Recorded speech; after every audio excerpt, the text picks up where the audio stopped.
కర్నూలు జిల్లా చిట్యాలలో TDP YCP కార్యకర్తల మధ్య ఘర్షణ జరిగింది. మెడికల్ కాలేజీల ప్రైవేటీకరణకు వ్యతిరేకంగా కోటి సంతకాల కార్యక్రమానికి వెళ్లిన మాజీ ఎమ్మెల్యే శ్రీదేవిని టీడీపీ శ్రేణులు అడ్డుకున్నారు. ఆమె కారుపై రాళ్లు రువ్వారు, కారు అద్దాలు ధ్వంసం చేశారు. పరిస్థితి అదుపు తప్పడంతో లాఠీచార్జ్ చేశారు పోలీసులు. పోలీస్ బందోబస్తు మధ్య కోటి సంతకాల సేకరణ చేపట్టారు.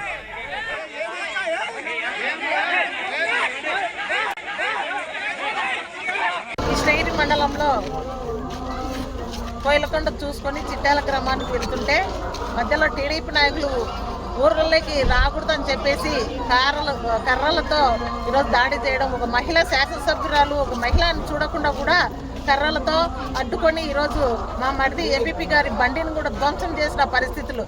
ఈరోజు కేఈ వాళ్ళ బంధువులంట కనీసం ఇప్పుడున్న ప్రజెంట్ ఎమ్మెల్యే శ్యాంబాబు గారికి సొంతము తమ్ముళ్ళు అన్నగారు అవుతారంట.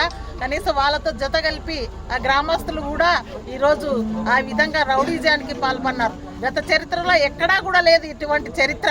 ఈరోజు మేము మా అధ్యక్షులు జగన్మోహన్ రెడ్డి గారి ఆదేశాల మేరకు ఈరోజు మేము కోటి సంతకాల సేకరణ రచ్చబండ